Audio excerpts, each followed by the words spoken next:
Hello friend, welcome again to our YouTube channel commerce by Anoop sir. आज अपना topic है connotation and denotation. हम पढ़ रहे हैं यूजीसी नेट पेपर 1 में लॉजिकल रीजनिंग। तो लॉजिकल रीजनिंग में अपना एक टॉपिक आता है कोनोटेशन एंड डिनोटेशन। कोनोटेशन का मतलब होता है जो रियल मीनिंग होता है, डिक्शनरी मीनिंग होता है, उसके अलावा हम क्या उसमें कुछ जोड़ देते हैं। एक होता है डिनोटेशन, मतलब जो डिक्शनरी का वर्ड होता है एज इट इज हम उसको बात करते हैं। तो पहले तो हम बात कर लेते हैं डिनोटेशन की। डिनोटेशन क्या होता है? It is explicit definition as listed in a dictionary. किसी भी वर्ड की जो एग्जैक्ट डेफिनेशन होती है, अगर वो लिखी होती है, जो डिक्शनरी में लिखी होती है, तो उसके लिए हम बोलते हैं डिनोटेशन। जैसे एग्जांपल, होम, घर को हम क्या लिखते हैं?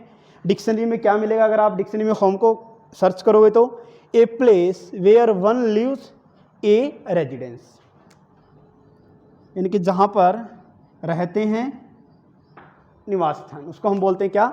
होम। तो डिनोटेशन का मतलब क्या होता है? एग्जैक्ट जो डिक्शनरी का वर्ड होता है उसी को हम बोलते हैं डिनोटेशन। अब बात आती है कोनोटेशन। कोनोटेशन क्या होता है? डिक्शनरी का जो वर्ड है उसके अलावा हम उसको कैसे रिप्रेजेंट कर सकते हैं उस वर्ड को। तो उससे पहले हमें पता होना चाहिए कि कोनोटेशन ही क्या होता है। It is a set of association.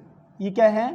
Set of association that a word usually bring to mind, यानी कि जो भी किसी भी चीज़ के से रिलेटेड जो कुछ भी आपके दिमाग में आता है, यानी कि डिक्शनरी का जो वर्ड है, जैसे होम है, डिक्शनरी में आपने पढ़ा a place where one live a residence.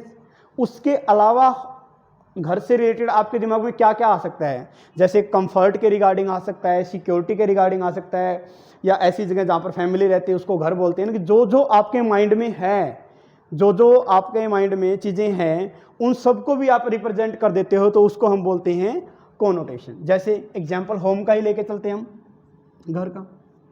It is a place of security, यानी कि ऐसी जगह जहाँ पर आप सिक्योरिटी फील करते हो, कंफर्ट फील होता है आपका, या फिर आपकी फैमिली रहती है, उसको हम क्या बोलते हैं? होम बोलते हैं। डिक्शनरी के अकॉर्डिंग किसको बोलते थे? A place where one live and a residence. तो लेकिन हम कोनोटेशन के अकॉर्डिंग क्या बोलेंगे? अपने अकॉर्डिंग, यानी कि जो डिक्शनरी का वर्ड दे रखा है उसको हम अपने अकॉर्डिंग, अपने तरीके से कहने की कोशिश करते हैं।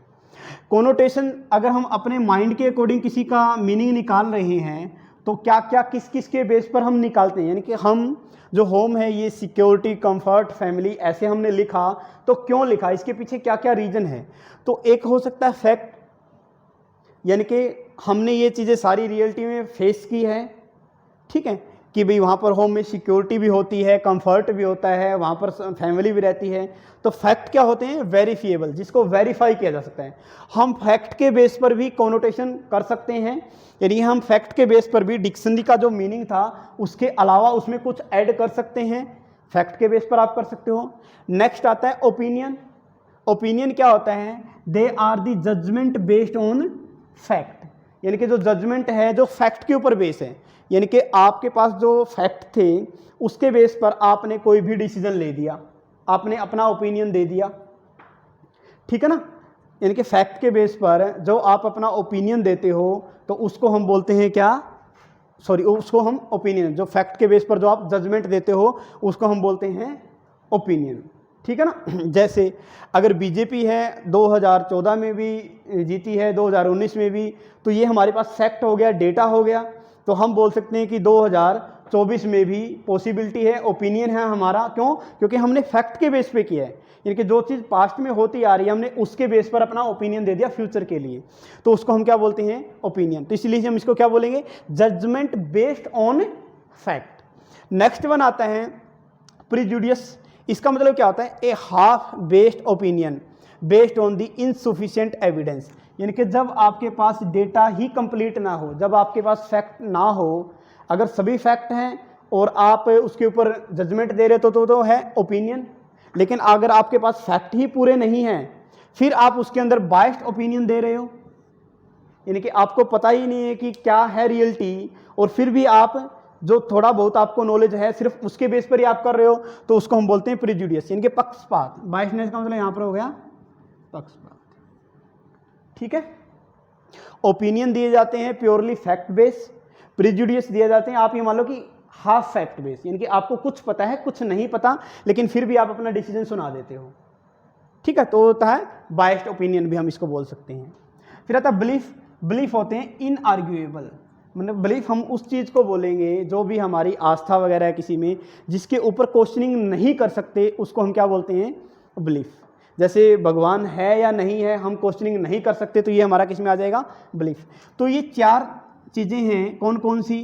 Fact, opinion, prejudice, belief. इनके बेस पर भी हम क्या करते हैं, कुछ जो अपने पास डिक्शनरी मीनिंग है उसके अलावा हम एडिशनल मीनिंग देने की कोशिश करते हैं। तो ये अपना छोटा सा टॉपिक था। कोनोटेशन मीन्स आप जो डिक्शनरी वर्ड है उसके अलावा किस किस के बेस पर? फैक्ट, ओपिनियन, प्रिजुडियस या बिलीफ के बेस पर उसके अलावा कोई मीनिंग निकालते हो। और डिनोटेशन जो एग्जैक्ट डिक्शनरी का मीनिंग होता है वो। तो ये हमारा छोटा सा टॉपिक था जो आज कंप्लीट हुआ है। अगर आपकी कोई सजेशन, क्वेरी वगैरह है तो आप कमेंट बॉक्स में लिख सकते हैं। धन्यवाद।